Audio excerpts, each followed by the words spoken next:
क्योंकि ये बहुत बड़ी बात है। अगर आपके यहां धमाका हुआ तो ऐसे ही छिपाता है पाकिस्तान, और ये नजर आ रहा है, मीडिया को मना कर दिया है।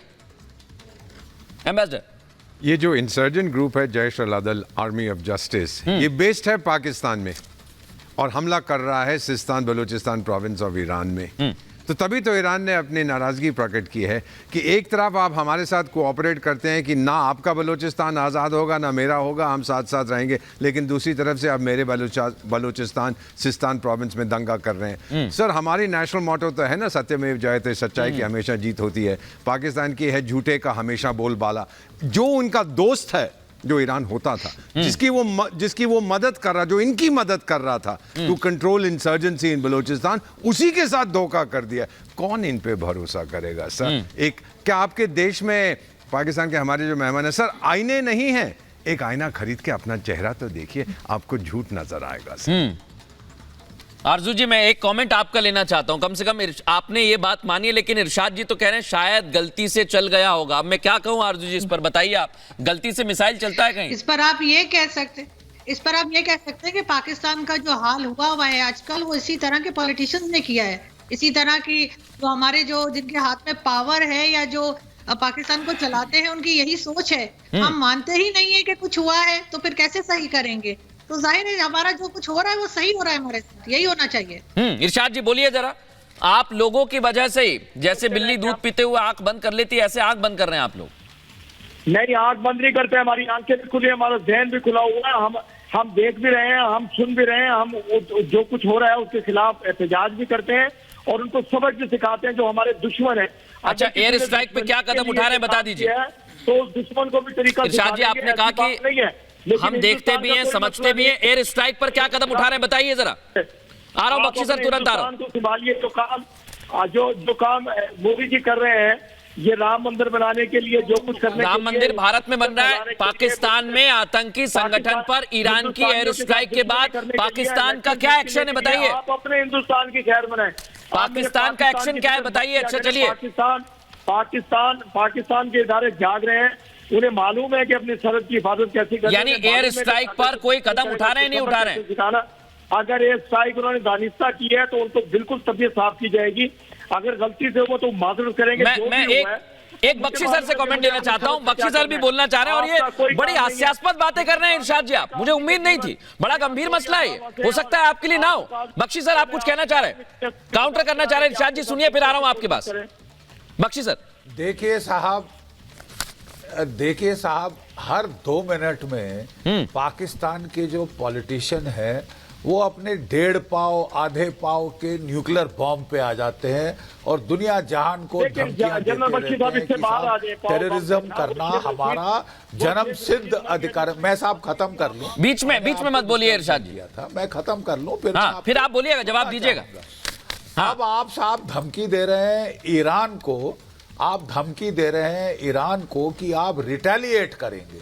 We would like to see that. मैं नहीं समझता आपकी फौज रिटेलिएट करने वाली है, क्योंकि वो इसको छुपाने की कोशिश कर रहे हैं। कल से ये कोशिश है कि ये पब्लिक डोमेन में आए ही ना, और हमने ना देखा ना सुना, तो साहब तो हमको रिटेलिएट करने की जरूरत नहीं है। You are looking for excuses not to retaliate. आप कह रहे हैं कि साहब गलती से फायर हो गया है, आपकी उम्मीद है कि शायद ईरान बोल दे हाँ जी साहब ये गलती से चल गया था, हमारा इरादा नहीं था। उन्होंने बड़ा सोच समझ। और बख्शी सर, मैं बड़ा हतप्रभ हूं बेवजह। बख्शी सर, मैं बड़ा हतप्रभ हूं कि गलती हुई तो पाकिस्तान में जाके गिरा। ये कैसी गलती है एम्बेसडर, ये कैसी गलती है? कोई गलती नहीं है सर, लेकिन एक प्रश्न ये उठता है कि ये जैश अल-अदल है, ये पाकिस्तान में क्यों बेस है? क्योंकि पाकिस्तान इनका प्रयोग करना चाहता था ईरान पे प्रेशर डालने के लिए कि जब चाहेंगे इनको हम अनलीश कर देंगे, जैसे उन्होंने अनलीश किया था दिसंबर में, कुछ लोग मार दिए थे। और फिर IS को अनलीश किया था जब कासिम अल-सुलेमानी का जो 4थी डेथ एनिवर्सरी पर कितने 100 लोग मर गए थे, कई दर्जन लोग मर गए थे। तो ये सोचना कि आतंक के जरिए, और मैं बड़े ध्यान से कह रहा हूं, आतंक का समर्थन करने के जरिए मैं दूसरे देशों पर प्रभाव डाल सकता हूं, ये बिल्कुल गलत है। ये बहुत पुराने ख्याल है, बिल्कुल करोड़ साल पुराने ख्याल हैं, भूल जाइए। और पुराने ख्यालातों से आगे बढ़ना होगा। इस बीच आपको एक और बड़ी खबर में बता दूं, पाक और ईरान मामले में चीन की एंट्री हो गई है। चीन की दोनों देशों से शांति की अपील है। इरशाद जी गलती बता रहे थे, लेकिन चीन की एंट्री हो गई और चीन ने हमले की निंदा भी।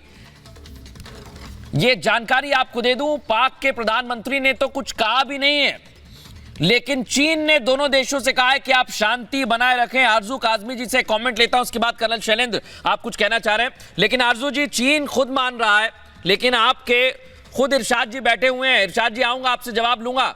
आरजू जी, ये बड़ी बात कह दी है चीन ने कि दोनों देश शांति स्थापित करें, शांति से काम लें। बिल्कुल ठीक कहा है चीन ने, और मेरा ख्याल है कि पाकिस्तान सुनता भी सिर्फ चाइना की ही है। हाँ। अगर कहा जाएगा तो यकीनन सुनेगा। मेरा ख्याल है कुछ बेहतर होगा ये सारा मामला। ठीक है इरशाद जी। हर दोस्त की जो प्यार करने वाला है, जिससे पाकिस्तान प्यार करता है, उससे बात करता है। दूसरी बात यह है, आप बार बार एक ही बात का प्रोपेगेंडा कर रहे हैं। मैंने कहा दानिस्ता या गैर दानिस्ता, आप बात को समझते नहीं है, उर्दू आती नहीं है आपको मेरा ख्याल। तो मैंने बड़ी सीधी बात की है कि हम अपने सिफारती ताल्लुकात की बिना पे बात करेंगे, और वही बात साबित हो गई कि चाइना दरमियान में अगर आया है, अगर हमारे दरमियान को टेंशन है तो हम दूर कर लेंगे, हम दोस्त भी हैं। इरशाद जी, चाइना ने भी हमले की निंदा नहीं की है। इरशाद जी, की फैक्ट्री नहीं है। चाइना की आप बड़ी तरफदारी भी करते रहे हैं, लेकिन चाइना ने भी हमले की निंदा नहीं की है। दहशत फैलाते हैं इरशाद जी, इनका भी मुंह बंद करना आता है पाकिस्तान के ऐसे लोगों का जो शिया सुन्नी फसाद कराने की कोशिश कर रही है। इधर उधर की बात मत करिए इरशाद जी। छोटा सा मेरा सवाल है, चाइना ने हमले की निंदा नहीं की है और दोनों से शांति की अपील की, आप बोलिए। चाइना ने निंदा नहीं की हमले की। तो मैं ये कह रहा हूँ, मैं तो आपसे कह रहा हूँ, अगर गलती से दानिस्ता या गैर दानिस्ता आप समझते हैं बात को, ये लफ्ज समझते हैं आप, मैंने दो लफ्ज आपसे कहे हैं, तो उसका हम लोग बैठ के सिफारती ताल्लुकात की बिना पे उस तरीके से बात करेंगे उनसे। अगर वो फिर बात नहीं मानेंगे तो फिर देखेंगे हम। दूसरी बात यह है कि चाइना, अच्छा इरशाद जी, आपने कहा बात करेंगे और नहीं करेंगे तो उसके बाद एक्शन लेंगे। क्या आप एक्शन ले सकते हैं और किससे बात करेंगे, जरा बताइए। क्या लेना देना है बीच में हमारे? मैं वही एम्बेसडर में कहना चाह रहा था। क्या बात करते हैं आप? किससे बात करेंगे आप? इरशाद जी, किससे बात करेंगे आप? एम्बेसडर को भी ले आइए चर्चा में। मालूम है ईरान से हमें कैसे बात करनी है, हमें मालूम है हिंदुस्तान को आंखें कैसे दिखानी है। हिंदुस्तान को छोड़ दीजिए 2 मिनट के लिए, ये बताइए कि बात कैसे करेंगे। इरशाद जी, बड़े डिप्लोमेटिक सवाल है आपके। हमें आपसे सीखने की जरूरत नहीं है, हम आपसे सीखने के लिए नहीं बैठते। सर, ये दुनिया एम्बेसडर, अब मैं देखिए यहाँ पर कानून की क्लास तो नहीं लूंगा। एम्बेसडर आप कुछ कहना चाह रहे हैं इस पर, कहिए। मैं सिर्फ इतना ही कहना चाह रहा था, अगर आपने अपने राजदूत को बुला लिया, इंटरनेशनल अफेयर्स में, डिप्लोमेसी में बहुत महत्वपूर्ण कदम होता है। इसका मतलब आपसे बात नहीं करना चाहते, जूनियर ऑफिसर से आप बात नहीं करेंगे कि सस्पेंशन ऑफ डायलॉग। सर, थोड़ी सी डिप्लोमेसी सीख लीजिए, नहीं तो मेरे पास आइए, मैं सिखा दूंगा। इसे सस्पेंशन ऑफ डायलॉग कहते हैं। जब आपने राजदूत को बुला दिया, सीखने की जरूरत नहीं है। अच्छा, नहीं जरूरत सर, तभी तो आपकी छवि इतनी अच्छी है, क्योंकि आप हम सबसे सीखना चाहते हैं। मैं सबसे सीखता हूँ, पर आप है नहीं सीखे। बस एक सवाल पूछना चाहता हूँ, उसका जवाब दीजिए। जब ईरान में आतंकी हमला होता है, बेस पाकिस्तान, अफगानिस्तान कहता है जो हम पर आतंकी हमला कर रहे हैं पाकिस्तान, भारत में जो हमले हुए बेस पाकिस्तान। आप तो पूरा दुनिया का टेररिस्ट बेस बन गए, आप टेरर सेंट्रल हैं सर। अब आपका नाम बदल के टेररिस्ट आतंकिस्तान कर दें सर, क्या ख्याल है?